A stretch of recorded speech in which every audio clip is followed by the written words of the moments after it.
हो गया। नमस्कार भी सभी को, सभी बच्चे जय मां सरस्वती का नाम लें। और हम क्या पढ़ रहे हैं मेरे बच्चों? हिस्ट्री पढ़ रहे हैं। और हिस्ट्री में जो है हमारा जो नेक्स्ट टॉपिक, हमने कल जो टॉपिक किया था वो क्या किया था मेरे बच्चों? क्या किया था? हाँ जी, हमने मगध साम्राज्य के तीनों वंश पढ़ लिए मेरे बच्चों, हर्यक वंश, शिशुनाग वंश और नंद वंश। 5 मिनट में रिवीजन कर देती हूँ तुम्हारा, और तुम बताना मेरे बच्चों। मगध साम्राज्य की जो नींव रखी थी वो किसने लिखी थी? बृहद्रथ ने रखी थी। किसने रखी थी? बृहद्रथ ने। और बृहद्रथ के पिता थे वो कौन थे? जरासंध थे। और जो है बृहद्रथ के जो बेटे थे बिंबिसार, इन्होंने कौन से वंश की नींव रखी? हर्यक वंश की नींव रखी। और हर्यक वंश में मेरे बच्चों तुमसे पूछा जाएगा भी मगध साम्राज्य में इनमें से कौन से वंश थे या कौन से नहीं थे। तो मगध साम्राज्य में 3 वंश थे, हर्यक वंश थे, शिशुनाग वंश था, नंद वंश था।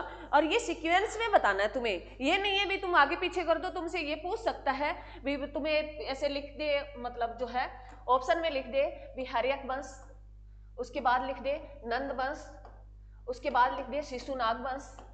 तो ये तुम्हें देखना है मेरे बच्चों भी इनका आगे पीछे सही हो रहा है या नहीं हो रहा, मतलब आगे पीछे है। फिर दूसरा ये लिख दे, पहले शिशुनाग वंश लिख दे, शिशुनाग वंश लिख दे, फिर उसके बाद नंद वंश लिख दे, उसके बाद हर्यक वंश लिख दे।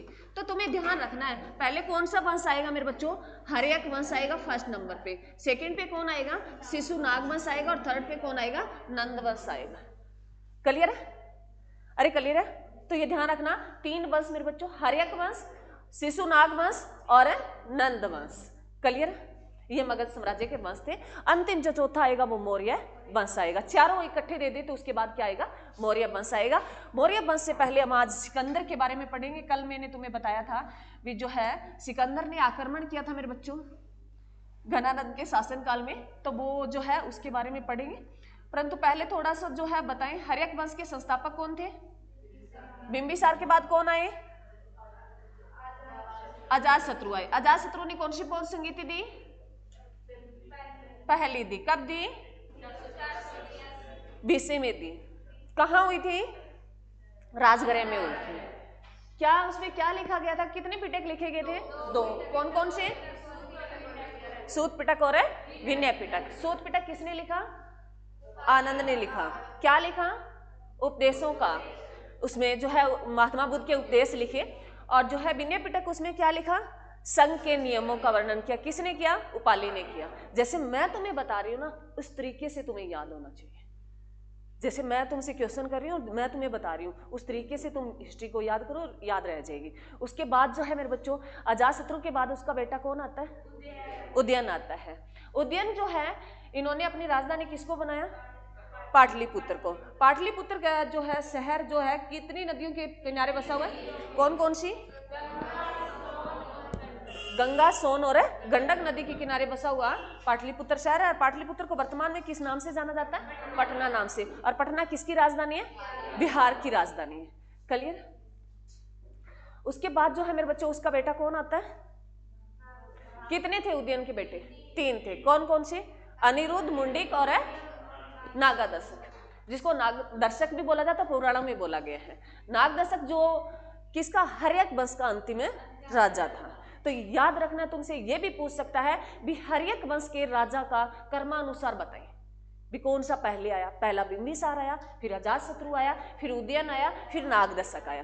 क्लियर है? उसके बाद जो है नागादशक की जो हत्या करता है कौन? शिशुनाग करता है, जो उसका एक सेनापति था। और शिशुनाग फिर शिशुनाग वंश की नींव रख देता है मेरे बच्चों, जो एक क्या था? क्षत्रिय था।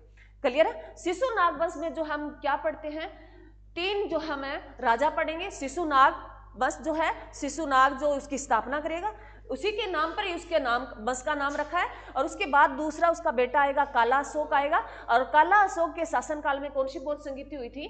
दूसरी बोध संगीति हुई थी, जो कितने साल के बाद हुई मेरे बच्चों? 100 साल के बाद हुई, जो 483 बीसी में हुई थी। अच्छा, 483 पहले वाली थी और दूसरी वाली 383 में। Very good. उसके बाद जो है ये कहाँ हुई? वैशाली में हुई। पहली कहाँ हुई? राजगृह में। और जो है इसमें जो है मेरे बच्चों इसके अध्यक्ष कौन थे? सबा कमीर थे। और जो पहले के अध्यक्ष कौन थे? महाकश्यप थे। Very good. उसके बाद जो है मेरे बच्चों, उसके बाद कालाशोक के बाद जो कौन सा राजा आता है?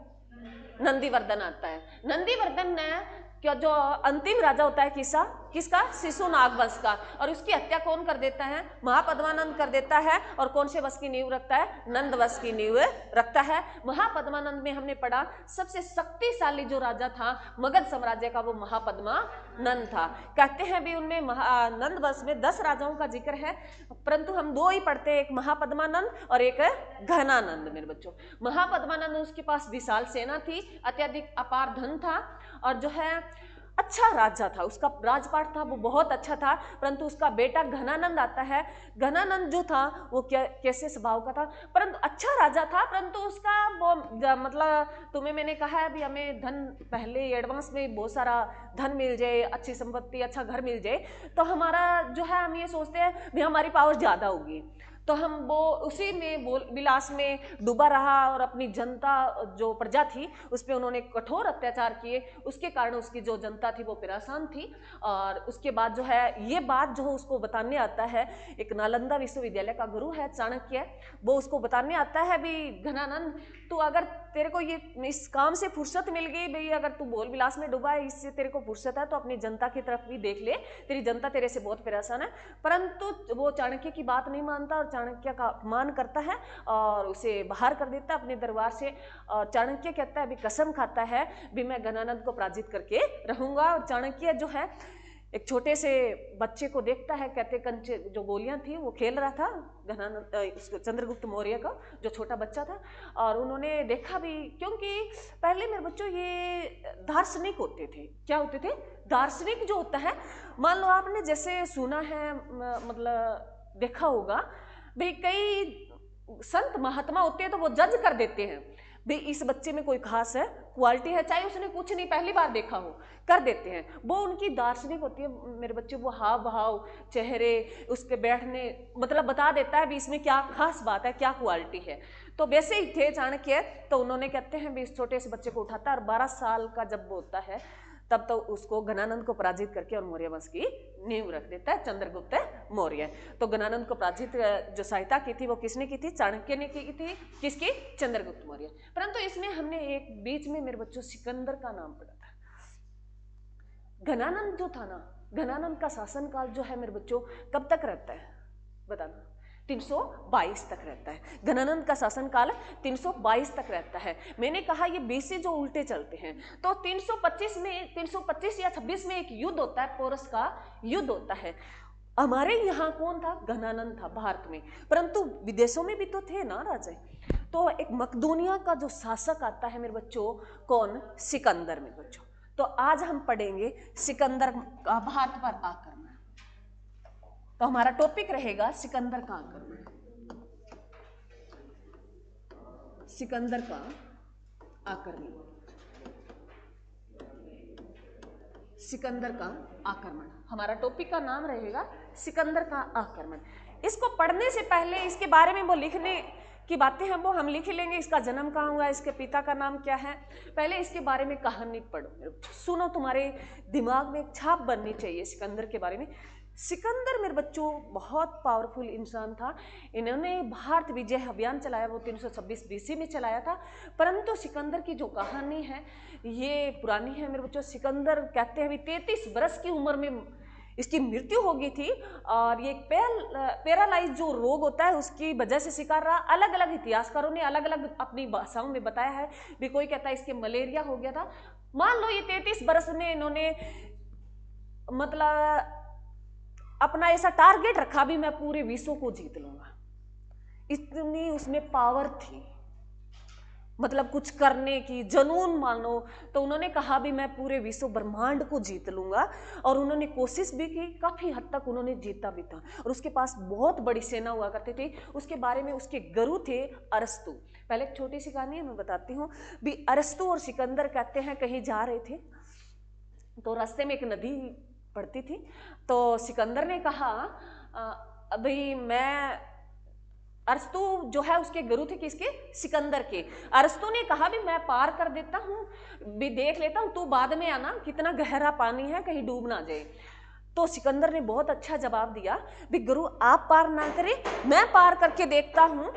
तो अरस्तु ने कहा, अगर नहीं सिकंदर, तेरे को दुनिया की बहुत जरूरत है, मैं तो अब बुढ़ा हो गया हूं, मेरी इतनी जरूरत नहीं है। तो सिकंदर ने बहुत अच्छा जवाब दिया था। सिकंदर ने कहा, गुरु अगर मैं चला गया तो कोई बड़ी बात नहीं है, अरस्तु मेरे जैसे 1000 सिकंदर खड़ा कर सकता है, परंतु आप चले गए ना तो ये सिकंदर लास्ट होगा इस दुनिया का।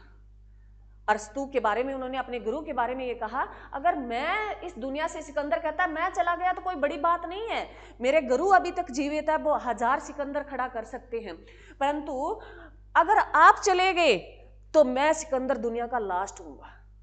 तो ये बहुत अच्छी बात है मेरे बच्चों, अगर तुम गहराई से सोचो भी, इतनी बड़ी सोच रखता था अपने गुरु। और गुरु का हम पढ़ेंगे भी, सिकंदर का गुरु अरस्तु था, अरस्तु का गुरु प्लूटो था, प्लूटो का गुरु सुकरान था मेरे बच्चों। ये दार्शनिक हुआ करते थे। ये क्या हुआ करते थे? दार्शनिक हुआ करते थे। और जो है इनको जो हमारे ये जो है कला सिखाते थे मेरे बच्चों, एक कला भी जो है उसको साम्राज्य की मतलब है उसके मन में भावना, सिकंदर कहते हैं मेरे बच्चों इतना पावरफुल, और उन्होंने जो है कहते हैं भी बहुत सारा धन इकट्ठा किया। उसकी छोटी छोटी तुम अलग अलग पढ़ोगे ना कहानियां, तुम्हें वीडियो में मिल जाएगी, रील देख लेना, मिल जाएगी, सिकंदर नाम डालते यूट्यूब दिखा देगा तुम्हें बहुत सारी। तो कहते हैं भी इतना जुनून भी नहीं होना चाहिए जितना, मतलब सिकंदर ने मेरे बच्चों पूरी दुनिया को जीतने के लिए बहुत कुछ खत्म कर दिया, मतलब जो उसके सामने आया वो काटते चला गया दुनिया को, जो उन्होंने रोन दिया, मतलब ऐसे तो मिल नहीं सकता साम्राज्य। तो उन्होंने इतना अत्याचार किया धन और इकट्ठा करने के लिए, और उन्होंने जो है बहुत जो एक कहते हैं भी किसी जो है उन्होंने किसी से दार्शनिक उन्होंने कहा भी भारत एक योगी देश रहा है मेरे बच्चों, मतलब संत महात्मा बहुत हुए हैं भारत में।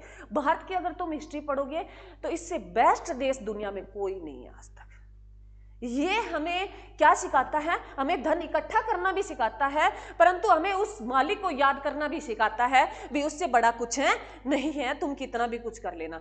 तो सिकंदर से कहा गया था भी आप जो है एक वहां से एक क्या होता है जो महाराज को योगी लेके आना। योगी को क्या बोलते हो तुम? ये हम बाबा बोल देते हैं, कई मोडे भी बोल देते हैं, बोलते हैं ना, कई महाराज बोल देते हैं, तो हम अपनी लैंग्वेज में लगभग बाबा ही बोलते हैं।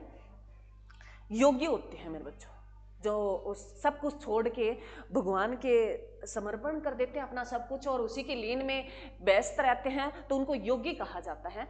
तो उन्होंने एक तो कहते हैं योगी लेके आना भारत से। तो कहते योगी का क्या करोगे? धन, मतलब उनको चाहते भी धन की।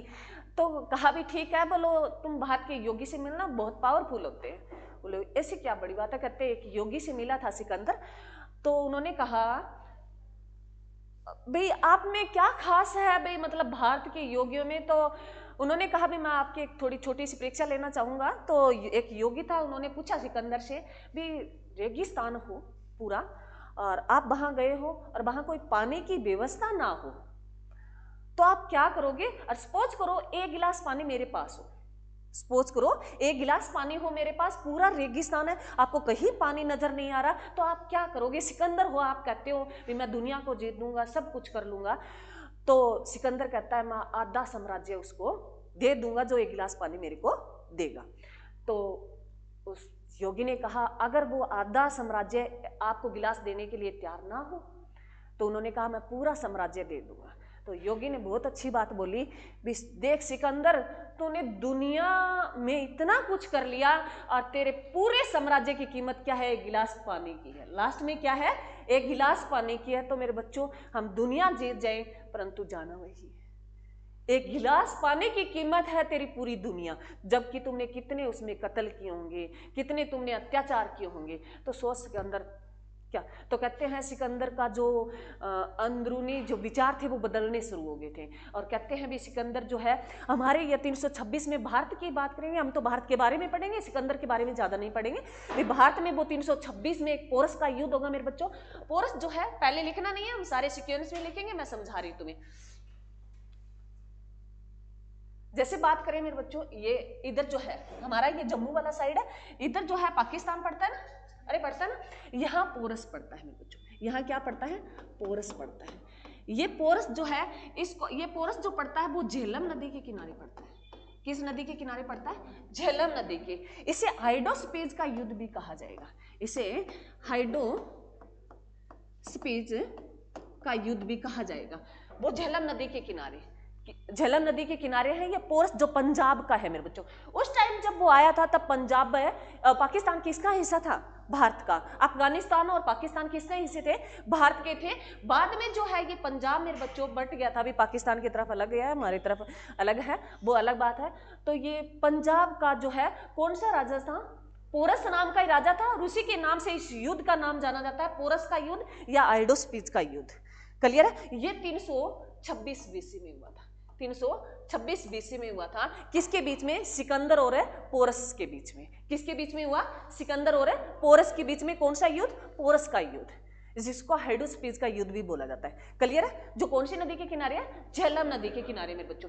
कहते हैं ये एक सिकंदर के बारे में एक खास बात और बताना चाहूंगी मेरे बच्चों। कहते हैं सिकंदर की जो सेना थी वो इतनी पावरफुल थी, और सिकंदर अपनी सेना के प्रति इतना दायित्व रखता था। कहते वो जिस जहाज से आता था, समुद्री जो है मेरे बच्चों, समुद्र तो पहले ही थे, ये थोड़ी है अभी बनाए हैं। तो ये समुद्र जिस जहाजों से आते थे, उनके जो सेना आती थी, तो उसमें कहते हैं भी जब वो सेना उतर जाती थी, उनकी सेना की टुकड़ी, तो वो कहता है पहले उतरते टुकड़ी के वो बम से उस जहाजों को उड़ा देता था, और सेना से ये कहता था भी तुम्हें या तो ये युद्ध जीतना है या तुम्हें यहाँ मरना ही होगा। तो उसकी सेना में एक पहले ही मतलब एक आक्रोश जो बहुत मतलब शक्ति भरी होती थी भी, हमें या तो यहाँ इस दुनिया से हम जा नहीं सकते, और यहाँ में युद्ध जीतना है। युद्ध जीत जाएंगे तो सिकंदर कोई और व्यवस्था कर देगा, और नहीं जीते तो भाई तुम्हें मरना ही पड़ेगा। ये सिकंदर अपनी सेना के प्रति ऐसा दायित्व रखता था। वो कहते हैं भी जहाज भी उड़ा दिया करता था बम से, सेना उतरते ही भी तुम कैसे जाओगे। तो मेरे बच्चों ये युद्ध जो है कहाँ हुआ था? झेलम नदी के किनारे। उसके बाद जो है एक जो है इसका एक घोड़े का नाम, एक दो मेरे बच्चों इसके सेनापति होंगे। एक जो नौसेना सेनापति, जल सेनापति है ना, उसका नाम है निरोकस था, और जो मतलब थल सेना था ना, उसका नाम है सेल्यूकेटर था। उसका नाम क्या था? सेल्यूकुटर था। निकेटर भी बोलते हैं, सेल्यूकेटर है, निकेटर भी बोलते हैं इसको। दो ये सेनापति थे, मैं लिखा दूंगी तुम्हें, अब लिखना नहीं है। उसके बाद जो ये कहता है भी उनका एक घोड़ा हुआ करता था, बुके फला नाम का, एक मिनट में लिखना चाहूंगी, बुके फला नाम का। इसको अलग अलग नाम से बोल देंगे या तुम्हें ऐसा लिखा मिलेगा। तो मैंने तुम्हें कहा हिस्ट्री में तुम्हें ज्यादा नाम से नहीं उलझना, बस सिर्फ ध्यान रखना। एक बुके फैला नाम का उसका एक घोड़ा हुआ करता था। तो उस बुके फैला जो घोड़ा हुआ करता था भी, कहते हैं उनकी मृत्यु हमारे यहाँ भारत में हो जाती है। वो जब जा रहा होता है तो उसका जो एक शहर बसा के जाता है, वो किस नदी के किनारे बसा के जाता है रे बताओ रे? झेलम नदी के किनारे एक बुके फैला शहर बसाएगा। किस नदी के किनारे? झेलम नदी के किनारे। उसके बाद कहता है वो यहाँ से भारत में, यहाँ मेरे बच्चों एक ब्यास नदी पड़ती है। क्या पड़ती है? ब्यास नदी पड़ती है। ब्यास नदी को प्राचीन नाम क्या है मेरे बच्चों? बताओ रे, मैंने तुम्हें लिखाया ना, मैंने कहा सारी चीजें पीछे वाली याद रखना, साथ साथ जोड़ के चलेंगे। बिपाशा है मेरे बच्चों। ब्यास नदी को क्या बोला जाता है? बिपाशा बोला जाता है। इसको हीरोइन से याद रख लो, एक बिपाशा नाम की हीरोइन है ना, अरे है या नहीं है? हाँ, याद रख लो। ब्यास नदी को क्या बोला जाता है? बिपाशा बोला जाता है। ये इसका प्राचीन नाम है। क्लियर है? कहते हैं उसकी सेना मतलब पोरस का युद्ध करके इतनी थक चुकी थी, वो ब्यास नदी को पार नहीं कर पा रही थी, तो सिकंदर को उन पे दया आ जाती है। कहते हैं भी उन्होंने इतने दयनीयता दिखाई है, और पोरस का जो राजा था वो हार स्वीकार कर लेता है, और उनमें फिर दोस्ती होती है। और कहते हैं जो सिकंदर की पत्नी थी वो पोरस की राखी बांध देती हैं, और जो है उनको कुछ जो सिकंदर पोरस को कुछ ये साम्राज्य दे के चला जाता है, वो वापिस मकदूनिया चला जाता है। कहाँ चला जाता है मेरे बच्चों? मकदूनिया चला जाता है। और वहाँ कहते हैं भी वो बीमार पड़ जाता है। 33 वर्ष की उम्र में वो क्या पड़ जाता है? बीमार पड़ जाता है। बीमारी के अलग अलग बताए हैं मेरे बच्चों, अलग अलग इतिहासकारों ने। किसी ने कहा मलेरिया हुआ, किसी ने कहा एक बच्चे की आवाज़ आ रही थी मैडम चेचक हो गया था, और किसी ने कहा पैरालाइज हो गया था। भी पैरालाइज एक ऐसे प्रकार की मेरे बच्चों बीमारियों के इतने खतरनाक नाम है, मैं डॉक्टर नहीं हूँ, मेरे को इतना आता नहीं है। भाई तो उसके जो है पैरालाइज है मेरे बच्चों, पूरी बॉडी काम करना बंद कर देती है, मतलब पता नहीं चलता। जैसे वेद हुआ करते थे उस टाइम, तो वेदों को पता नहीं चला था इसकी सांस चल रही है या नहीं चल रही, मतलब वो एक निर्जीव बन गई थी।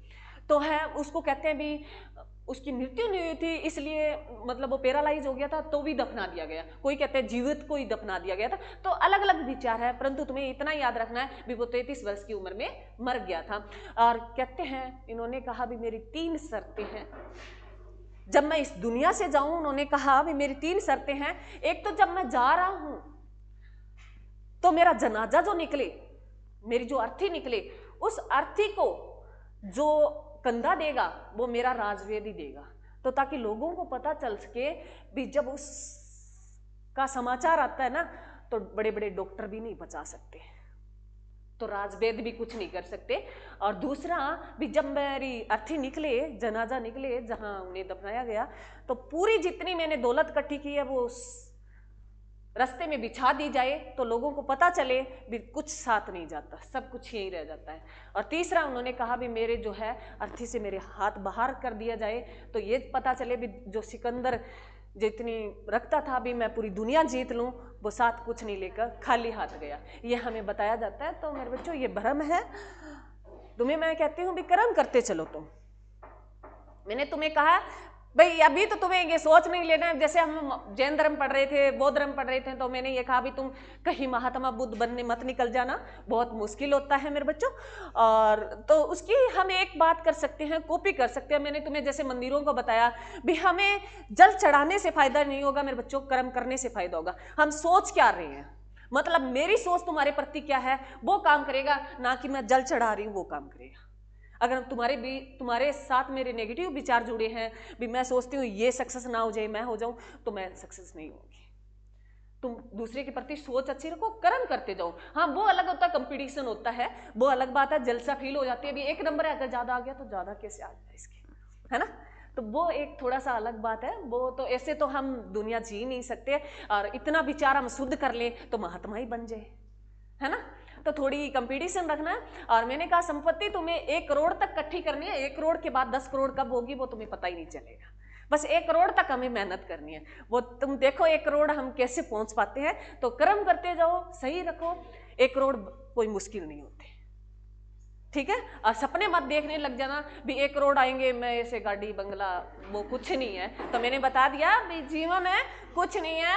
और संत महात्मा जब हम उसका कर लेते हैं तो हमें पता ही नहीं चलता क्या विस्तर होता है क्या कुछ नहीं होता, ये भोग विलास की वस्तुएं हैं, परंतु ये नहीं है तुम कहीं नीचे सोने लग जाओ।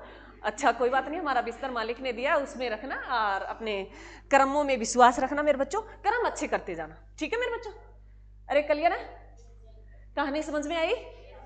ठीक है, चल अब हम पढ़ते हैं भी, अब लिखना ही है इसके बारे में सारा, चलो लिखो।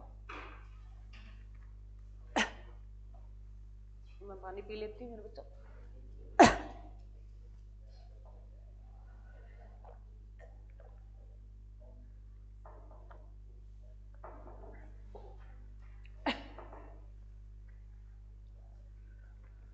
लिखो मेरे बच्चों, सिकंदर, पहले सिकंदर के बारे में लिख लेते हैं, युद्ध के बारे में बाद में लिखेंगे। सिकंदर मेरे बच्चों, सिकंदर कहते हैं भी सिकंदर का जो जन्म हुआ था, बातें नहीं भी अरे बातें क्यों कर रहे हो तुम, बातें नहीं, इनका जन्म जो हुआ था वो 356 BC में हुआ था। इनका जन्म हुआ था वो 356 BC में हुआ। एक अगर सिकंदर पूछ ले मेरे बच्चों कहां से आया था, सीधा पूछ ले तो ये ग्रीक से आया था, ग्रीक, ग्रीस भी बोलते हैं इसको। और कई बार ये पूछा जाता है ये मकदूनिया का राजा था, मकदूनिया का शासक था मेरे बच्चों, मकदूनिया का शासक था, क्योंकि इसके पिताजी जो थे वो ग्रीक से थे, और इन्होंने मकदूनिया जो है जीत लिया था। और मकदूनिया के इसके पिताजी जो राजा रहे, बाद में उसका जो है उनकी मृत्यु हो जाती है, तो ये सिकंदर भी गद्दी पे बैठ जाता है। तो ये मकदूनिया का था, मकदूनिया ना हो तो ग्रीक का था। तुम पढ़ते हो ना कई शब्द बोलते हैं भी ये ग्रीक भाषा से लिया गया है, तो वैसे एक देश है, ठीक है। अरे क्लियर है, चलो अब लिखो मेरे बच्चों इसके बारे में, इसके पिताजी का नाम लिखो। इसके पिता का नाम फिलिप था मेरे बच्चों, इसके पिता का नाम फिलिप था, फिलिप फिलिप था, या कहीं फिलिप भी लिखा मिलेगा, फिलिप था। और इसकी माता का नाम, माता का नाम लिखो, इसकी माता का नाम लिखो। इसकी माता का नाम था ओल्पियस था, इसकी माँ का ही नाम अच्छा है, ओल्पियस था, इसकी माता का नाम ओल्पियस था।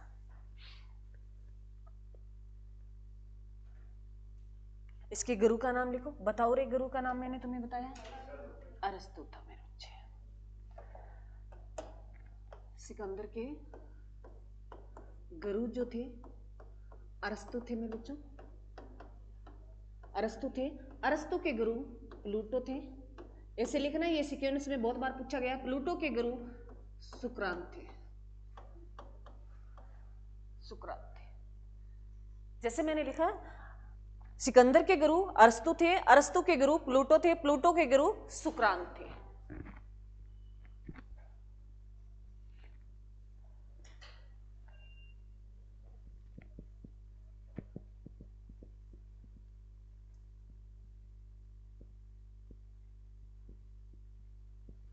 सिकंदर की मृत्यु लिखो मेरे बच्चों, इसकी मृत्यु लिख लो, यही युद्ध के बारे में बाद में जिक्र करेंगे। इसकी मृत्यु है 323 बीसी में होगी थी मेरे बच्चों, 323 बीसी में होगी थी। और कहाँ हुई? बेबीलोन में हुई, बेबीलोन। इसकी मृत्यु जो कहाँ हुई थी? 323 बीसी में हुई, बेबीलोन में हुई थी मेरे बच्चों।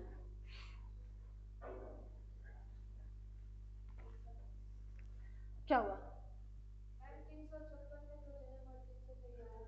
अरे मेरे बच्चा उल्टा चल रहा है, बीसी। अरे चलो चलो मैं बता देती हूँ, कोई बात नहीं। सुनो सुनो रे, कोई बड़ी बात नहीं है। देखो ईसा मसीह सुना मेरे बच्चों,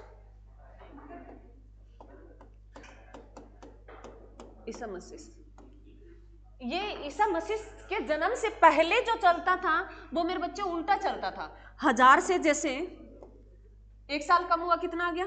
999 आ गया, 999 से 998 आ गया, ऐसे उल्टा चलता था। जब कहते हैं भी ईसा मसीह के जन्म के बाद ये सीधा चलना शुरू हुआ है, 1 2 3 4 5 ऐसे, तो इसको बीसी बोलते हैं, बिफोर क्राइस्ट, बिफोर है क्राइस्ट। ये मैंने बताया, क्लास में नहीं थे आप, मैंने बताया था जब मैं धर्म करा रही थी, तब मैंने शायद ये बताया, क्लियर? तो ये उल्टा चलता है मेरे बच्चों, 56 के बाद 23 ही आएगा। जैसे आप बौद्ध धर्म करवा रही थी तब नहीं बताया, महात्मा बुद्ध का जन्म 563 बीसी में होता है मेरे बच्चों, उसकी मृत्यु 483 बीसी में होती है। तो ये उल्टा चलता है, ठीक है, ध्यान रखना, कोई बात नहीं। चलो ना ना, जानकारी लेनी जरूरी है। अगर कोई बच्चे को कंफ्यूज हो तो यही ना पूछोगे, तुम कहाँ पूछोगे, कंफ्यूजिंग में नहीं रहना। तो बीसी बिफोर क्राइस्ट होता है मेरे बच्चों, इसको ईसा पूर्व भी लिखते हैं। चल, तो कहाँ हुआ था भाई सिकंदर की मृत्यु? कहाँ हुई थी? बेबीलोन में हुई थी। कब हुई थी? 323 बीसी में हुई थी। इसके घोड़े का नाम लिख लो मेरे बच्चों, सिकंदर के घोड़े का नाम,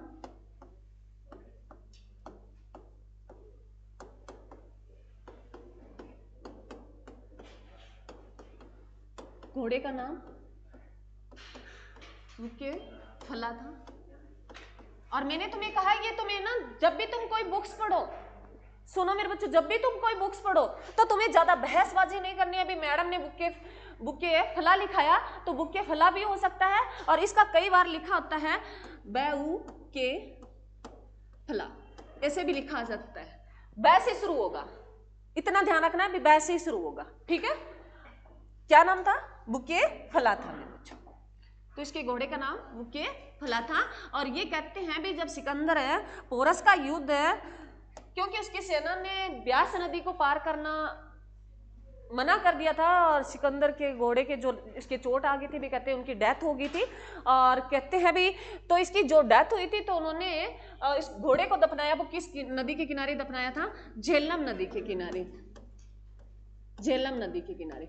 और इस एक उन्होंने बुक्का ये फला के नाम से शहर बसाया मेरे बच्चों, बुक्का हल्या के नाम, अपने घोड़े के नाम से उन्होंने एक शहर बसाया था। वो किस नदी के किनारे बसाया था?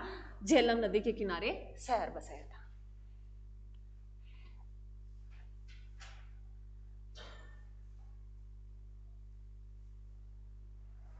लिख लिया मेरे बच्चा? चलो, अब उसके एक जल सेनापति था, नौ सेनापति था, लिखो उसका नाम लिख लो। सिकंदर का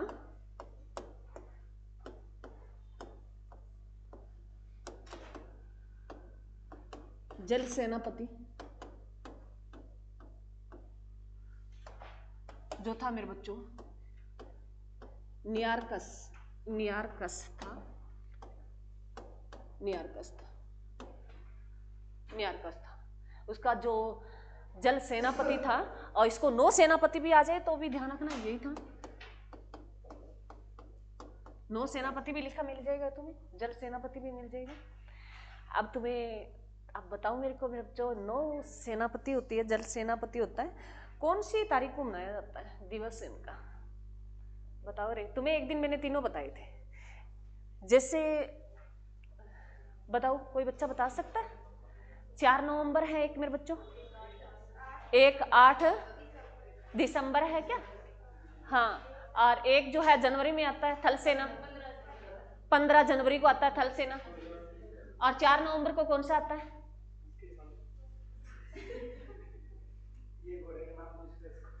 अच्छा अच्छा अच्छा अच्छा, कोई बात नहीं, वो तो चलो कोई बात नहीं। बताओ बताओ, सोचो रे तुम। मैंने कहा तुम्हें, उस दिन मैंने तुम्हें कहा भाई बार बार क्या होता है वायुसेना 8 अक्टूबर को, थल सेना 15 जनवरी को, तो कौन सी बच गई? जल, नौसेना जल सेना एक ही बात है मेरे बच्चा। अब लिखो तुम सारी तारीखें इकट्ठी लिखो, तुम नहीं पढ़ते मेरे को पता है, लिखो जल सेना और नौसेना कौन सी तारीख को मनाते हैं ये? 4 दिसंबर, 4 दिसंबर को जल सेना दिवस मनाते हैं मेरे बच्चों, याद रखना तुम। और उसके बाद जो है लिखो, सारे तीनों इकट्ठे लिख लो, एग्जाम में क्वेश्चन आता है ये। उसके बाद थल सेना दिवस लिखो। मैं ये सही लिख देती हूँ क्योंकि ये बताना भी है, सिकंदर की थल सेना का सेनापति भी था, तो मैं ये पूरी लाइन ही लिख देती हूँ। यहाँ लिख लो, सिकंदर का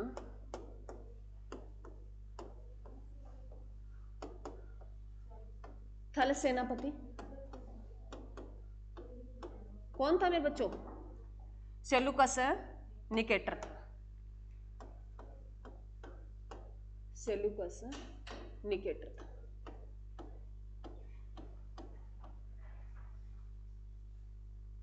निकेटर था, सेल्यूकस निकेटर था।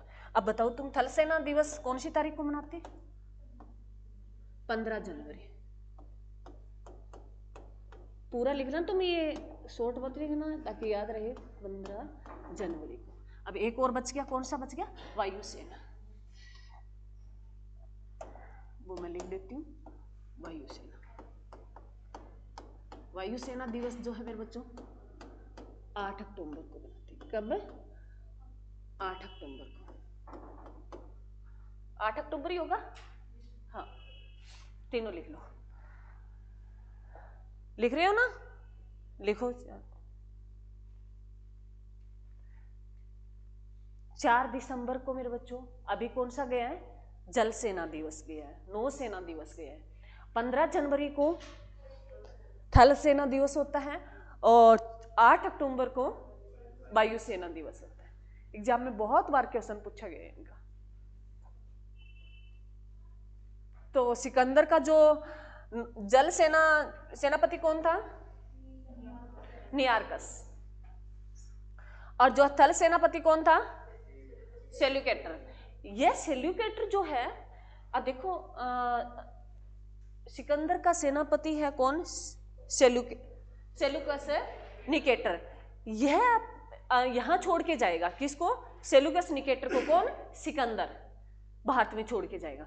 उसके बाद सेल्यूकस निकेटर जो है, आगे हम पढ़ेंगे चंद्रगुप्त मौर्य, तो सेल्यूकस निकेटर के बारे में पढ़ेंगे। वो अपना एक सेनापति छोड़ के जाएगा, किसको? मैक्सथनीज को। मैक्सथनीज एक बुक लिखेगा इंडिका। इंडिका पुस्तक हमें बताती है चंद्रगुप्त मौर्य के बारे में। जब मैं तुम्हें चंद्रगुप्त मौर्य पढ़ाऊंगी तब बताऊंगी भी इसकी जानकारी हमें बताती है भी वो एक क्षत्रिय था, एक शूद्र था, कौन था, तो उसके बारे में हमें जानकारी कौन देती है? इंडिका पुस्तक देती है। इंडिका पुस्तक जो किसने लिखी मेरे बच्चों? मैक्सथनीज ने। मैक्सथनीज जो किसका सेनापति था? सेल्यूकस निकेटर का था। तो एग्जाम में पूछा जाता है सेल्यूकस निकेटर किसका सेनापति था? सिकंदर का था। क्लियर? याद रह जाएगा, कोई बात नहीं, मैं दोबारा रिपीट कर दूंगी, परंतु याद रखना है मेरे बच्चों। ये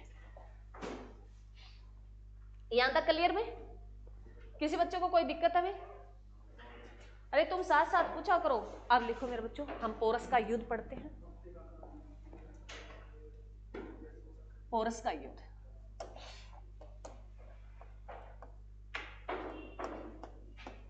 पोरस का युद्ध मेरे बच्चों। पोरस के युद्ध को क्या बोलते हैं? हाइडेस स्पीच। स्पीच बोलते हैं, स्पीच लिखा जाता है। हाइडे स्पीच का युद्ध कब हुआ? 326 बीसी में, और कई बार तुम्हें 325 बीसी भी लिखा मिलेगा कहीं भी, दोनों लिख लेना, 25-26 कर लेना, आगे पीछे कर लेना। लिखो, पोरस का युद्ध, जिसे हाइडेस स्पीच का युद्ध भी बोलते हैं। एक ही है मेरे बच्चों दोनों। अरे चलो बैठो बैठो, ध्यान भटका दिया तुमने सारे बच्चों का। और मैंने तुम्हें इतनी बार, भटकता है उसका तो भटकता ही है ना, मेरा तो नहीं भटकता। मैंने तुम्हें एक दिन पहले भी कहा था, मेरे को कोई फर्क नहीं पड़ता। अरे मैंने तुम्हें, फिर तुम वही बात है, क्यों मेरे से कुछ कवा रहे हो? तुम्हारी एज ही ऐसी है मेरे बच्चों, भटकना जरूरी भी है। हम अभी तक योगी नहीं बने हैं, योगी बन जाएंगे तब क्या पता ना भटके। योगी इस उम्र में कहां बने मैडम। चलो सुन लो, अरे छोड़ो छोड़ो, अब आ जाओ इधर आ जाओ। पोरस का युद्ध है मेरे बच्चों, इसे क्या बोला जाता है? हाइडेस स्पीच का युद्ध बोला जाता है। ये कौन सी नदी के किनारे हुआ था? झेलम नदी के किनारे हुआ था। कौन सी नदी के किनारे हुआ था? झेलम नदी के किनारे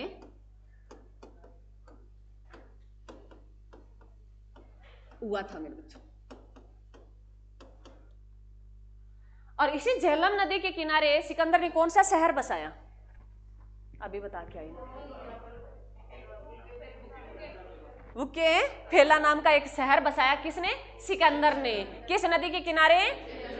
क्या था उके फेला? उसका घोड़ा था, उसका ध्यान हो जाता है और वहीं वो एक शहर बसा के जाता है। क्लियर मेरे बच्चों? अब ये पोरस और हाइडेस स्पीच का युद्ध हुआ था, वो किन किन के बीच में हुआ था? ऐसा क्वेश्चन पूछा जाता है, किन के बीच में हुआ था मेरे बच्चों? पंजाब के राजा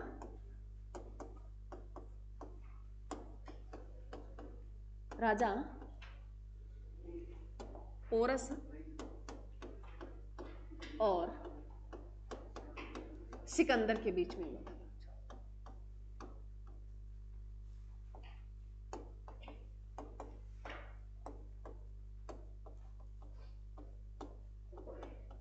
कहानी मैंने तुम्हें सारी बता दी है।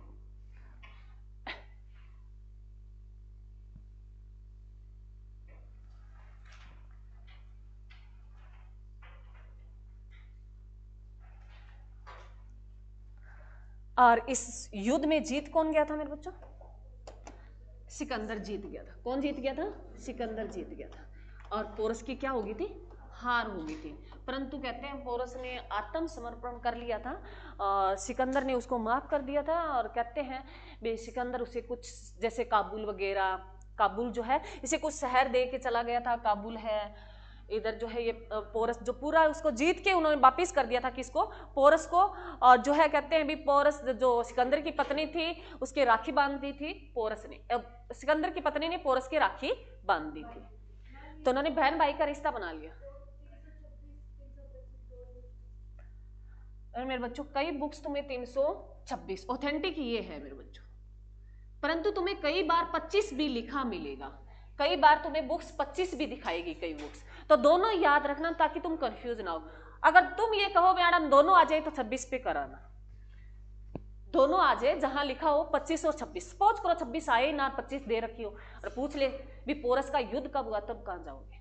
तो 25 पे करना होगा तुम्हें, ठीक है। दोनों तुम्हें एक ही साथ ऑप्शन में मिले तो 26 को टिक करना, अगर तुम्हें अलग अलग मिल जाए भी 25 दे रखा 26 दे ही नहीं रखा तो 25 पे कर देना, और 26 दे रखा 25 नहीं दे रखा तो 26 पे चले जाना, ठीक है। दोनों में एक चुनना हो तो 26 को चुनना, ठीक है, क्योंकि इसके प्रूफ के साथ लगाया जाता ना, फिर अगर हम डालते हैं भी हमारा सही है क्वेश्चन। तो क्लियर है मेरे बच्चों? अब बताएंगे, हम रिपीट कर देते हैं जो बच्चे आए हैं। सिकंदर जो था उसका जन्म कब हुआ था? 356 BC में हुआ। कहाँ हुआ? मकदूनिया में हुआ। मकदूनिया का शासक, मकदूनिया में उसके पिताजी वहां मकदूनिया ही रहते थे, और ये कहाँ था? ग्रीक साम्राज्य, ग्रीक है साम्राज्य, जैसे मगध साम्राज्य पढ़ते हैं वैसे ग्रीक साम्राज्य था, तो उसमें ही मकदूनिया है। मकदूनिया का शासक है फिलिप का ये बेटा था, और इसके पिताजी का नाम क्या है? फिलिप है, और उसकी माता का नाम क्या है? ओलपियस है। और जो है मेरे बच्चों इसके गुरु कौन है?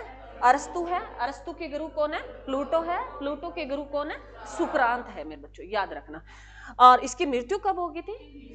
323 है। और जो अगर मैं कहूं मेरे बच्चों इनकी जो है, यहां तुम इसके साथ ये लिखना 33 वर्ष की उम्र में इसकी मृत्यु हो गई थी। ये एग्जाम में क्वेश्चन आया हुआ है भी कितने वर्ष की उम्र में इसकी मृत्यु हो गई थी, तो तुम्हें कोई एक तारीख याद ना रही, वहां 356 ना याद रहा या 323 याद ना रहा तो तुम कंफ्यूज हो जाओगे। तो 33 याद रखना मेरे बच्चों। 33 वर्ष की उम्र में इसकी क्या हो गया था? मृत्यु हो गई थी। और कहाँ हुई थी? बेबीलोन में हुई थी। कहाँ हुई थी मेरे बच्चों? बेबीलोन में हुई थी। और इसके घोड़े का नाम था, वो क्या था मेरे बच्चों?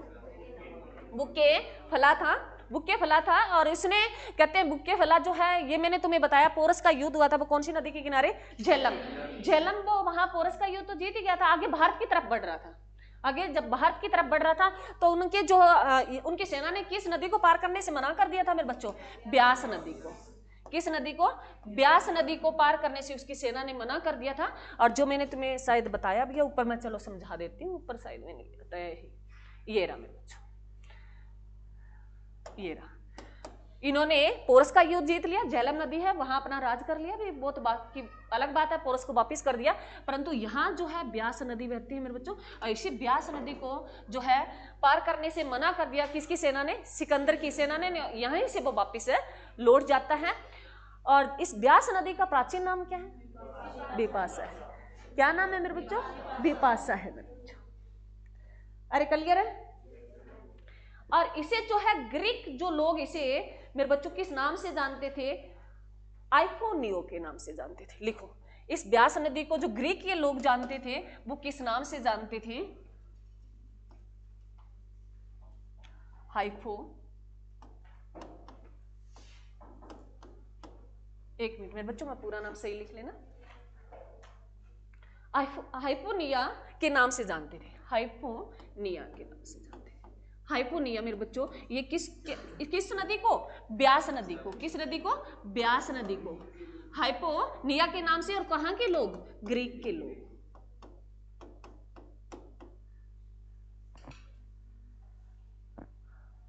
तुम लेट आए हो तो भी तुम्हारी पनिशमेंट है, तुम्हें समझ में नहीं आएगा कहानी क्या लिखी है। मैं बता ही देती हूँ, सुन लो। ये यहाँ मेरे बच्चों ये मैंने बनाया है, भारत का थोड़ा सा नक्शा बनाया है, और इधर बताया मैंने यहाँ पोरस पड़ता है मेरे बच्चों। पोरस जो है पंजाब पड़ता है, और पंजाब का राजा कौन था?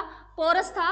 और पोरस जो है, पोरस के युद्ध को क्या बोलते हैं? हाइड्रोस्पीज बोलते हैं। और ये जो है किस नदी के किनारे? झेलम नदी के किनारे। और युद्ध कब हुआ? 326 BC में हुआ। और ये युद्ध जीत कौन गया? सिकंदर जीत गया। और युद्ध जीतने के बाद वो आगे बढ़ता है भारत की तरफ। कौन सी नदी के जाता है? ब्यास नदी। और उसकी सेना जो इतनी थक जाती है, कमजोर पड़ जाती है कि वो नदी पार नहीं कर सकती, वो अपने हथियार डाल देती है और कहते हैं भाई इससे आगे कुछ नहीं, अब जो तुम चाहो वो कर सकते हो, मारना चाहो तो मार सकते हो, ऐसा हमारे इतिहासकार कहते हैं।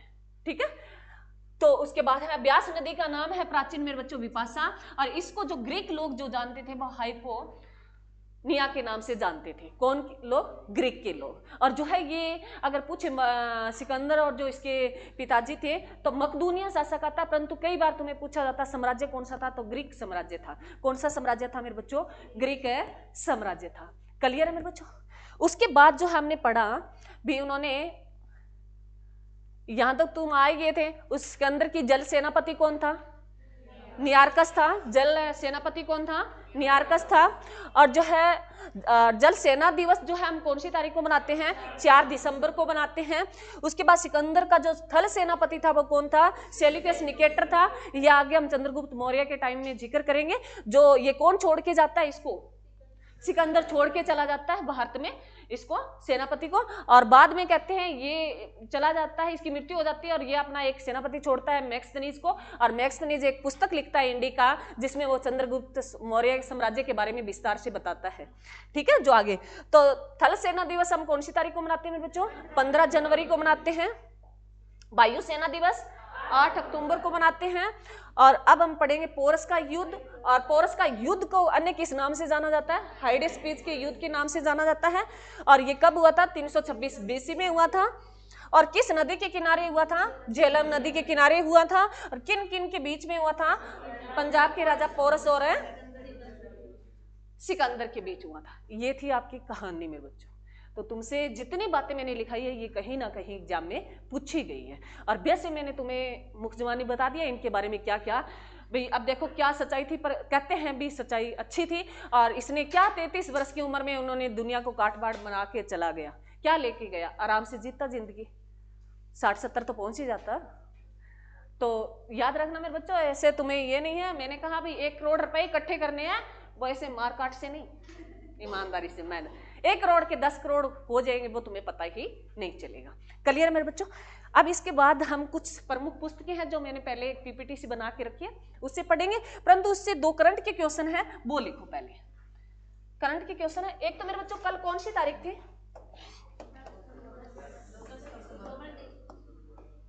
10 दिसंबर था। क्या था मेरे बच्चों? 10 दिसंबर था। 10 दिसंबर को कौन सा दिवस मनाते हैं रे? कौन सा मनाते रहे? मानवाधिकार दिवस। मानवाधिकार है दिवस मनाते हैं मेरे बच्चों। बताऊंगी वही बात बताऊंगी, पहले लिखो। अरे बातें नहीं 10 दिसंबर को कौन सा दिवस मनाते हैं? मानवाधिकार है दिवस मनाते हैं मेरे बच्चों। और जो है 2025 की थीम लिख लो इसकी। 10 दिसंबर, एक मिनट, 10 दिसंबर मानवाधिकार है जो इसकी 2025 में ये मनाया गया है। तो इसकी थीम जो है वो क्या है? थीम जो है मेरे बच्चों वो है ह्यूमन राइट्स। ह्यूमन है राइट्स मेरे बच्चों।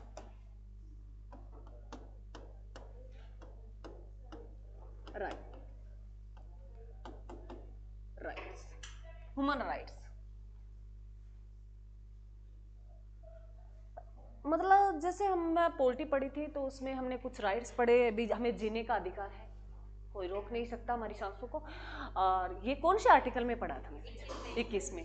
आर्टिकल 21 में हम पढ़ते हैं मेरे बच्चों भी हमें दैहिक स्वतंत्रता है, हमें अपने प्राणों की आज़ादी है। हम ये नहीं है भी किसी के कहने से अपने हम सांस रोक सकते हैं और किसी के कहने से हम अपनी सांस त्याग सकते हैं, वो अलग बात है, कोई सर्विस कर दे बीच में, परंतु ये हमें अधिकार है मेरे बच्चों। और एक जो है हम आर्टिकल 19 पढ़ते हैं तो उसमें देखते हैं भी हमें बोलने का अधिकार है, परंतु बोलना ऐसा नहीं हम गाली देने लग जाएं, भारत के बारे में अनाव शनाव बकने लग जाएं, परंतु हमारे विचार रखने का अधिकार हमें। प्रेस स्वतंत्रता है, मीडिया को स्वतंत्रता है, उसे आज़ादी है। तब तुमने देखा होगा मीडिया किसी पार्टी की, वो अलग बात है, पार्टी दबा के रखती है, वो हम वहां तक नहीं पहुंचना चाहेंगे क्योंकि हमारी मीडिया अच्छे काम कहाँ करती है। वो एक जब जैसे प्रयागराज वाला था तो उसमें मोनालिसा को लेके फेमस कर दिया, एक वो बीटेक वाला बाबा था उसको फेमस कर दिया। मीडिया ऐसे जो है, जैसे अब धर्मेंद्र की मृत्यु हो गई थी, मीडिया को बताया नहीं गया, मीडिया ने हंगामा कर दिया भी जिसको कौन सा पुरस्कार मिला है? धर्मेंद्र को कौन सा पुरस्कार मिला हुआ था? कौन सा मिला हुआ था? पद्म श्री मिला हुआ था या विभूषण मिला हुआ था? भूषण मिला हुआ था। बताओ रे तुमने रील देखी है, मैंने भी रील देखी है, बताओ कितने पुरस्कार मिलते हैं? सर्वोच्च पुरस्कार भारत में 4 होते हैं मेरे बच्चों। पहला होता है भारत रत्न, फिर जो है पद्म विभूषण होता है, फिर भूषण होता है, फिर पद्मश्री होता है मेरे बच्चों। कौन सा मिला हुआ? भूषण मिला हुआ। कहते इतना बड़ा भारत का सर्वोच्च पुरस्कार मिला हुआ था, फिर भी धर्मेंद्र को उन्होंने सूचित नहीं किया, जो उनसे प्रेम करते थे उनसे मिलने नहीं दिया। क्या कर लेते उस मिट्टी का, क्या दर्शन करना? दर्शन करने थे पहले ही कर लेते। और मीडिया में जैसे अफवाह फैलाई तो उनकी जो घर वालों ने क्या सोचा, अफवाह उसके 4 दिन पहले ही आ गई, भी धर्मेंद्र जी चले गए। तो उस बात को उन्होंने छुपाया, भी मीडिया तक हम खबर ही नहीं देंगे। फिर मीडिया कहती है भी उसके जो है कुछ जो थे उनके जो मतलब उसके साथ काम करते थे, जैसे अमिताभ बच्चन हो गया, मतलब और जैसे आमिर खान हो गया, सलमान खान हो गया, भी जो जिनको सूचना मिली वो वैसे पहुंचते गए। तो मेरे बच्चों उनसे कोई छुपा नहीं था। बाकी गलत बात है, मीडिया की तरफ वो नहीं लेके आने चाहते थे। मीडिया हर एक छोटी भी किसने कौन सा फूल चढ़ाया, हेमा मालिनी ने कहाँ बैठी, हेमा मालिनी उसके चरणों की तरफ बैठी या उसकी सर की तरफ बैठी, हेमा माल सनी देओल ने पीछे से कंधा दिया आगे से दिया, मतलब मीडिया ऐसा काम करती है। तो उस मीडिया जैसे बहुत फेमस टीचर है खान सर, तो उनकी वाइफ का नहीं बताया गया, अब हर किसी की फोटो लगा देते हैं खान सर के साथ, कोई अच्छी दिखी उसके साथ लगा देते हैं ये खान सर की वाइफ। तो मेरे बच्चों जब एक बड़ी लेवल की चीज हो जाती है ना तो मीडिया से बचा जाता है। तभी तो हमारी मीडिया में रैंक कौन सी है बताओ रे, प्रेस स्वतंत्रता में हमारी रैंक कौन सी है बताओ? 151 है मेरे बच्चों, ये भी लिख लो। कई बच्चे पुराने बच्चे नए बच्चे हैं उनको लिख लो मेरे बच्चों। प्रेस स्वतंत्रता में हमारी जो रैंक है, भारत की रैंक, भारत की जो रैंक है मेरे बच्चों वो 151वीं है। और ये जो है प्रेस जो हम मनाते हैं, डे बनाते हैं, प्रेस दिवस मनाते हैं, वो 3 मई को मनाते हैं, 3 मई को मेरे बच्चों। इसी दिन है ये जो रैंक जारी होती है मेरे बच्चों, 3 मई को हम प्रेस दिवस मनाते हैं, मीडिया न्यूज़पेपर। और हमारा जो है उसमें हमारा स्थान है वो 151वां स्थान है मेरे बच्चों। एग्जाम में बहुत बार पूछा जाता है कौन सा स्थान है, 151। आप सोचो इससे ऊपर और भी तुम्हारी मीडिया कितनी वो है। तो वो मैंने तुम्हें कहा भी स्वतंत्रता है हमें आर्टिकल 19 के तहत, परंतु ऐसे वाली नहीं भी हम जो कुछ चाहें जो चाहना बताना होता है वो नहीं बता पाते, वो एजुकेशन पे काम करे। जैसे बड़े बड़े कहते हैं पर कौन करता है भी, किसकी चलती है। चलो एक क्वेश्चन और लिखो, तुम लिख लिया ना? हाँ, एक मेरे बच्चों 10 दिसंबर को हर साल कौन सा पुरस्कार दिया जाता है? नोबेल पुरस्कार दिया जाता है। कौन सा पुरस्कार दिया जाता है? नोबेल पुरस्कार दिया जाता है। और नोबेल पुरस्कार जो है अल्फ्रेड नोबेल की याद में दिया जाता है। उसकी पुण्यतिथि है मेरे बच्चों, उनकी मृत्यु जो 10 दिसंबर को हो गई थी, ये है ना, या जन्म हुआ था, मृत्यु हो गई थी। 10 दिसंबर है, अल्फ्रेड नोबेल की याद में कौन सा पुरस्कार दिया जाता है? नोबेल पुरस्कार दिया जाता है। और कितने फील्ड में दिया जाता है मेरे बच्चों? 6 फील्ड में दिया जाता है। तीनों साइंस आती है उसमें, केमिस्ट्री, फिजिक्स, बायो, और साहित्य, पीस और है इकोनॉमिक्स मेरे बच्चों। लिटरेचर है, पीस है और इकोनॉमिक्स है। मैं दोबारा बता देती हूँ, ये 6 क्षेत्रों में दिया जाता है। तीनों साइंस है, केमिस्ट्री, फिजिक्स, बायो, और शांति का, साहित्य का और अर्थशास्त्र का। ठीक है, 5 पहले ही जो सिलेक्ट हो गए। इसकी जो शुरुआत हुई थी नोबेल पुरस्कार की शुरुआत तो 1896 में होगी थी, और इसकी जो पहली बार दिया गया था वो 1901 में दिया गया था। और एशिया का पहला व्यक्ति नोबेल पुरस्कार पाने वाला साहित्य के क्षेत्र में कौन था? रविंद्रनाथ टैगोर था, जिसको 1913 में मिला। ये बहुत बार क्वेश्चन है, पूछ लिया गया मेरे बच्चों। ठीक है, गीतांजलि पुस्तक लिखी थी। ये कभी जिक्र करेंगे, मैंने बहुत बार बताया, कोई बात नहीं, नोबेल का तो आगे जिक्र आ जाएगा, परंतु क्लियर मेरे बच्चों? एक और ध्यान, अरे क्लियर है? किस तारीख को दिया जाता है? 10 दिसंबर को। और अल्फ्रेड जो है ये अल्फ्रेड नोबेल जो थे मेरे बच्चों, इन्होंने किसकी खोज की थी? डायनामाइट की थी। किसकी की थी? डायनामाइट की थी। क्लियर है? आगे लिखो मेरे बच्चों। एक जो है हमारी दीपावली है, दिवाली बोलते हो दीपावली बोलते हो? पहले तो बताओ। हम तो दिवाली बोलते हैं, तो दिवाली लिखेंगे क्योंकि हमें दिवाली बोलते हैं ना हम, तो हम जैसा बोलते हैं वैसे ही लिखेंगे। क्यों हम किसी की भाषा पे चले? दिवाली मेरे बच्चों, दीपावली होती है, दीपावली होती है, लिख लेना। जो हम तो दिवाली बोलते हैं, हमारे घर वालों ने दिवाली सिखाया हमें।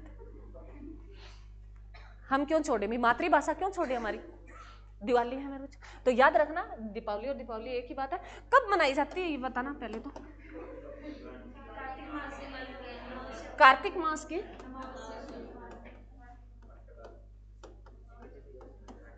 अमावस्या को। अमावस्या को, कार्तिक मास के अमावस्या को मनाई जाती है। ऐसा भी क्वेश्चन आता है, ग्रुप डी में ऐसे क्वेश्चन आते हैं। जो पीछे ये भर्ती हुई थी ना 23 वाला जो एग्जाम हुआ था, उसमें ऐसे क्वेश्चन पूछे गए थे।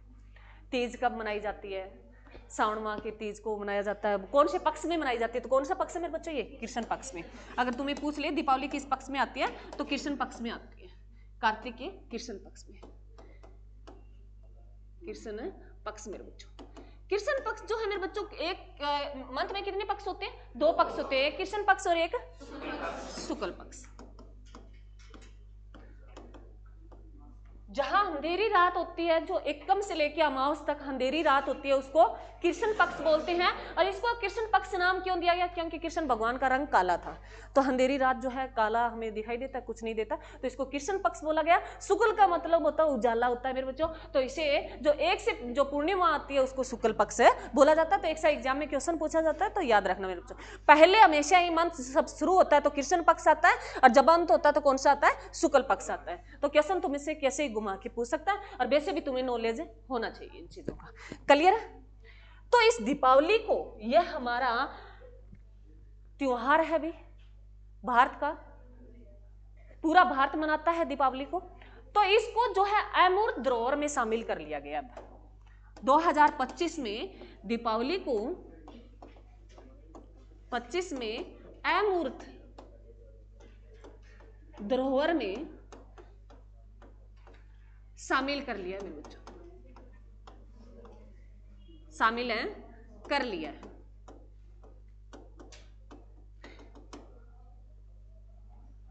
ये 16वीं अमूर्त धरोहर बन गई है। मैंने तुम्हें 15वीं एक दिन बताई थी, किसी बच्चे को, कोई बच्चा बता सकता? गरबा, वेरी गुड भी लिख लो। जो बच्चे ये अभी इस बात से ये है भी, ये क्या बता रहे हो मैडम, हमें समझ में नहीं आ रहा, एक बार लिख लो, मैं दोबारा बता दूंगी। एक बार मैं लिख रही हूं, वैसे लिख लो।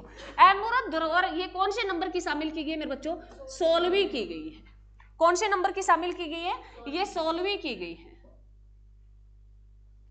15वें नंबर की पूछे, हाल ही में जो की गई थी मेरे बच्चों 15वें नंबर की, वो कौन सी थी? गरबा थी। गरबा कहां का मेरे बच्चों? गुजरात, गुजरात। 15वें नंबर की अमूर्त धरोहर पूछे तो कौन सी थी मेरे बच्चों? गरबा थी। ये रेलवे का, SSGD का, दिल्ली पुलिस का एग्जाम होता है, वहां करंट अफेयर बहुत पूछता है, और ये क्वेश्चन वहां पूछे जाते हैं। क्लियर मेरे बच्चों? अब सुनो, इस धरोहर को करता कौन है मैडम? यूनेस्को करता है। कौन करता है मेरे बच्चों? यूनेस्को,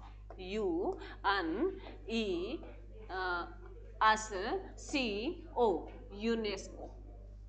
लिखो मेरे बच्चों, UNESCO, यूनेस्को इस धरोहर को शामिल करते हैं। जैसे हम विश्व धरोहर के बारे में पढ़ते हैं, रामसर साइड अलग है, विश्व धरोहर इसमें आती है। विश्व धरोहर का और बता दो साथ साथ, कितनी हो चुकी है भारत में विश्व धरोहर? विश्व धरोहर धरोहर जो अभी तक कितनी हो चुके हैं? 44। 44 में कौन सी हुई है मेरे बच्चों? मराठा किले या सेना, वो सेना भी दे सकता है, तुम्हें याद रखना, मराठा किले या मराठा सेना। और ये मराठा किले हमें कहां देखने को मिलते हैं मेरे बच्चों? महाराष्ट्र और तमिलनाडु में। मराठा किले हमें महाराष्ट्र मेरे बच्चों और तमिलनाडु में। करो तो लिखो ये। अब सुनो, यूनेस्को मेरे बच्चों क्या है? ये यूनाइटेड नेशंस ई से। अब सुनो, तुम्हें मैं ये बताती हूँ, तुमसे कई बार इनकी फुल फॉर्म भी पूछी जाती है, तो तुम कैसे याद रखोगे? ध्यान से सुनना, बुक्स में लिखा मिलेगा तुम्हें, ये नहीं है भी मैंने कोई अभी बनाई है, बनाई नहीं है। यूनाइटेड नेशंस, नेशनल नहीं बोलना, नेशंस। एजुकेशन, एजुकेशनल लिखा मिल सकता है तुम्हें, एजुकेशन याद रख लेना, ठीक है। साइंस, साइंटिफिक हो सकता है। कल्चरल, कल्चर भी लिखा मिल सकता है। ऑर्गेनाइजेशन, ठीक है। दोबारा बता रही हूं, यूनाइटेड नेशन।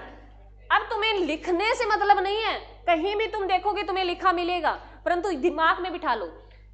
यूनाइटेड, एक तो तुम्हें यूनियन दे सकता है, वो यू की जगह यूनाइटेड होगा, मैं लिख देती हूं यूनाइटेड ऐसे, और नेशन आएगा, नेशन अस लिखा होगा, ठीक है, यूनाइटेड नेशन। फिर education, education scientific cultural organisation, इसकी स्थापना कब हुई? 4 नवंबर 1900 कब हुई रे बताओ, कोई बता सकता है यूनेस्को की स्थापना कब हुई? हाँ जी, वेरी गुड, वेरी गुड, लिखो रे। यूनेस्को की स्थापना 4 नवंबर मेरे बच्चों 1946 को हुई थी। यूनेस्को की स्थापना 4 नवंबर 1946 को हुई थी, और इसका हेडक्वार्टर कहाँ पड़ता है? पेरिस में पड़ता है मेरे बच्चों। पेरिस जो है किसकी राजधानी है? फ्रांस की राजधानी है। पेरिस किसकी राजधानी है? फ्रांस की राजधानी है। क्या हुआ था?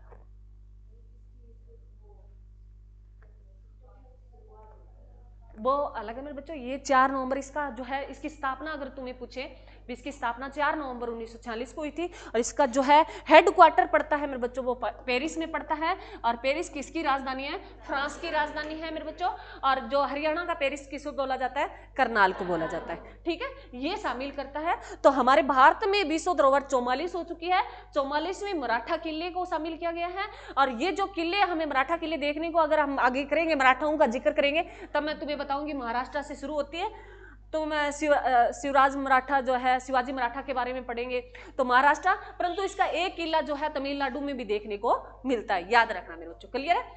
तो इसकी जो है ये इतना याद रखना, क्लियर है? इसके बारे में बताना बहुत कुछ था, परंतु हमारी प्रमुख पुस्तकें रहती है, वो तुम्हें मैं करा देती हूँ।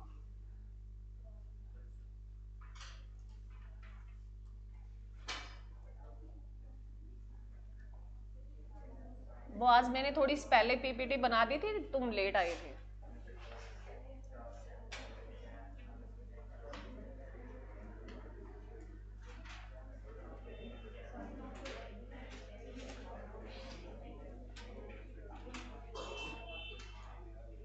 ये कुछ प्रमुख पुस्तकें हैं मेरे बच्चों, इससे पहले मैंने 10-12 पुस्तकें तुम्हें लिखा दी थी, ये कुछ और है वो ऐड कर लेना। इसमें है एक विज्ञानेश्वर जो है लेखक है, उसने मिता अक्षरा नाम की एक पुस्तक लिखी। उसके बाद, हाँ जी लिखो। उसके बाद जो है शूद्रक है मेरे बच्चों, इसने मर्छिटिका नाम की लिखी। वात्स्यायन जो है इसने काम शत्रु लिखी। बिल इसने लिखी विक्रमका देव लिखी। और जो है उसके बाद जो दंडी है, दंडी ने काव्य दर्शन लिखी। जयदेव ने गीता गोविंद लिखी। और विष्णु शर्मा ने पंचतंत्र लिखी। अशोक घोष ने बुद्ध चरित लिखी। और इस बुद्ध चरित को ये किसकी जो है रचना बोला जाता है मेरे बच्चों? बौद्धों की क्या बोला जाता है? रामायण बोला जाता है। सुन लो, बुद्ध चरित को बौद्धों की रामायण कहा जाता है। बौद्धों की रामायण किसको कहा जाता है? बुद्ध चरित को कहा जाता है। और ये किसने लिखी? अशोक घोष ने लिखी। वेद व्यास ने क्या लिखा? महाभारत की रचना की। और जो है और इसको भगवत गीता भी लिखी। महाभारत का युद्ध कितने दिन चला था मेरे बच्चों? 18 दिन। कितने अध्याय हैं? 18। और भर्तृहरि ने लिखी भक्ति तक लिखी। वाल्मीकि ने रामायण लिखी मेरे बच्चों। भारत नाम का जो लेखक था, इन्होंने कौन सी पुस्तक लिखी? नाट्य शास्त्र लिखी। गोस्वामी तुलसीदास ने रामचरितमानस लिखी। और हरिसेन ने वृत्त कथा कोश लिखी। और जो है नागार्जुन ने सतसहस्त्रिका लिखी मेरे बच्चों। ये रटाफिकेशन किया, तुम्हें करना ही पड़ेगा, इसमें कोई जोड़ तोड़ नहीं कर सकते, तुम्हें बार बार पढ़ोगे तो याद रह जाएगी, ठीक है। एक तुलसीदास का एक थोड़ा सा श्लोक है मेरे बच्चों, मैं तुम्हें जोड़ी गए हैं तो एक कहानी बताती हूँ, कई बच्चों को तो मैंने बताई हुई है भी। तुलसीदास जो है राम, इसने क्या लिखा था? रामचरितमानस लिखी। इतने बड़े राम भक्त थे। कौन थे? तुलसीदास। तो कहते हैं भी तुलसीदास जो थे वो जाते हैं किससे मिलने? किससे जाते हैं बताओ रे?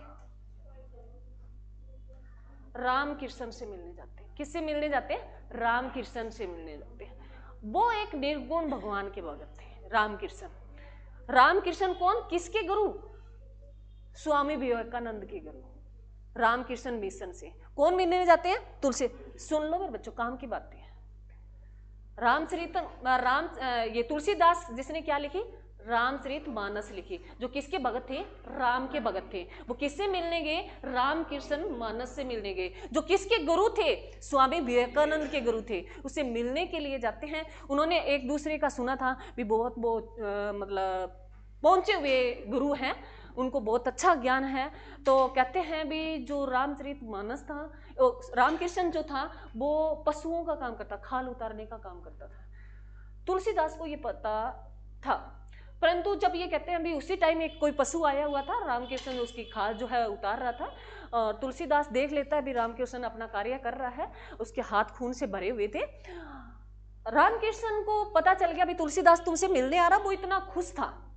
तो जैसे ही दोनों पास पहुंचते हैं तो कहते हैं भी तुलसीदास जो था वो थोड़ा उसका हाथ खून से भरे हुए देख के पीछे हो जाता है, और रामकृष्ण जो है उसकी तरफ हाथ या अपनी बाहें फैलाता है भी ये गले मिले, परंतु तुलसीदास मिलता नहीं है, वो हाथ से उसे प्रणाम करता है, और फिर वही रामकृष्ण भी उसे हाथ से प्रणाम करता है।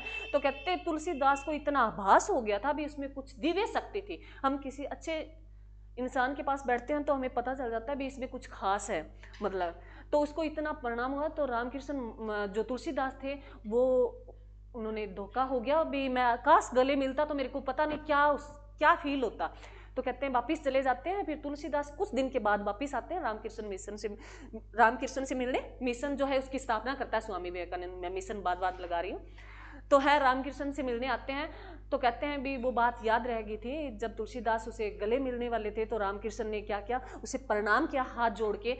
पूछा भी क्यों किया, तो उन्होंने कहा भी वो टाइम था भी आपने मेरा दिल नहीं देखा, आपने मेरे कर्म देखे।